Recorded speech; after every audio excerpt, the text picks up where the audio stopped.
No one was investing in the community. It's hard to come up with money that you don't have, you know? People are living, you're living. And if you don't have people investing, even though you're applying for grants, even though you're applying for assistance, if they're not investing in you, you lose. And the city has been notorious about, look at that skyline. I just want you to see this.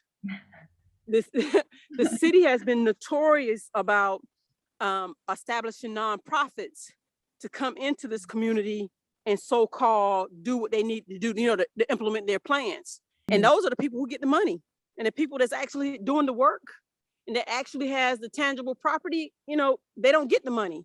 They're giving it to someone else. And that's very unfortunate. And that's what's been happening. Every mayor from my research, every mayor since 1929 has been doing that. Doing these nonprofits, they come in and do, and then they just go.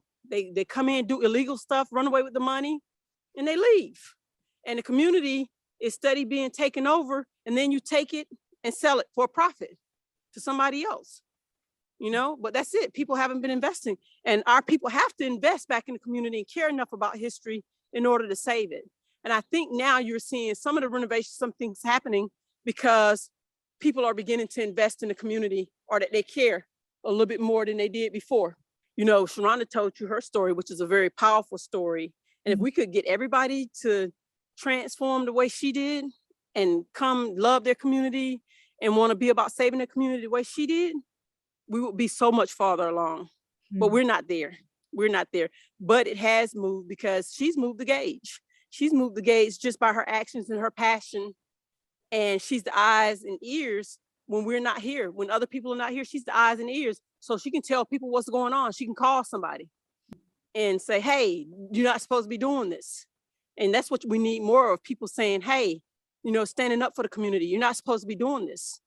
This is a protected community. This is important. And people have to believe that it's important in order for us to be successful in saving it. We will save part of it, but most of it is gone. But this is the core heart of it that we just showed you. There's other parts, but we didn't walk down to those areas. There's 7 churches still here in Freedmanstown that are active churches, not just 7 historical churches, but 7 historical active churches here in Freedmanstown. So it just takes time, and we got to get those congregations also engaged into wanting to save the history of Freedmanstown. It's a process. And I told you, when people are living and just trying to live in this daily life stuff, this takes a backseat to that. This is a backseat to it. We need it to be a front seat. And it's a big struggle. And with COVID, it's been 10 times worse. And it depends on what kind of job you have and what you're out there doing, whether or not you're making enough money to even be able to survive here. And that's part of the problem too. They've taxed people out and used all types of situations to get people out. One of the big things, taxation, because older people that own their homes, the first thing they said, hey, you don't have to pay your taxes.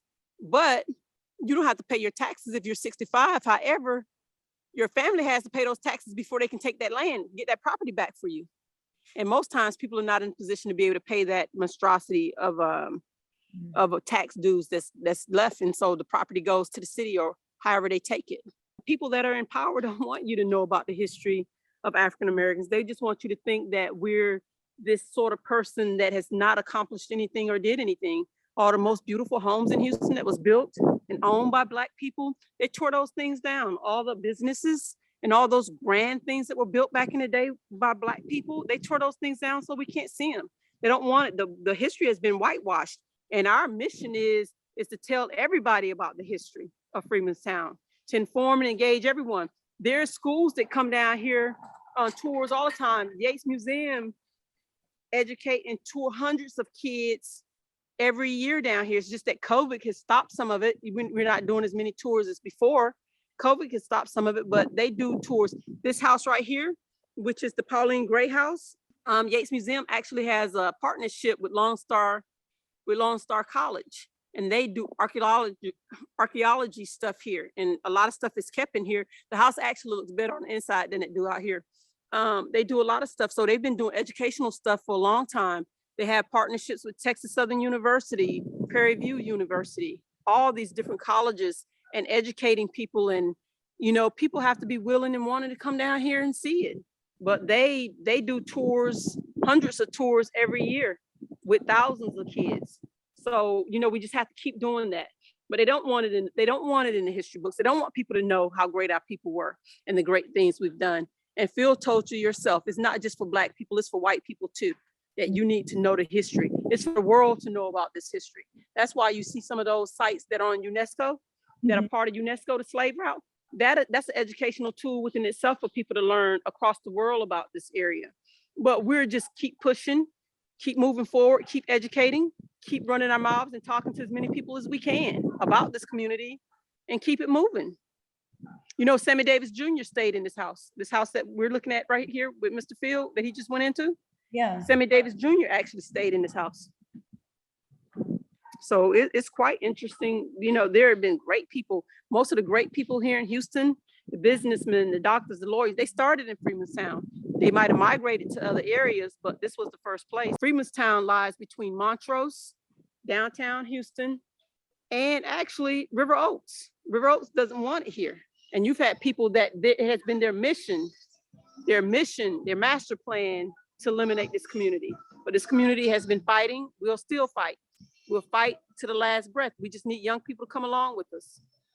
You know, the younger you educate them and get them involved, the more likely you are to be successful in the community to survive. So what's happened to Freemanstown has happened all over this place, all over Texas. It's happening all over the United States, not just Freemanstown. Because first of all, it started in the inner city first, places bigger than Freemanstown.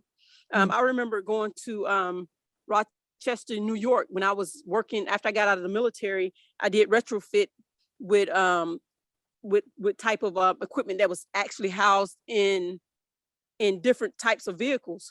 And we was in Rochester, and the guy took me, and what's happening here was already happening there, and that's in the early 90s. That's like 91, 92 was already happening.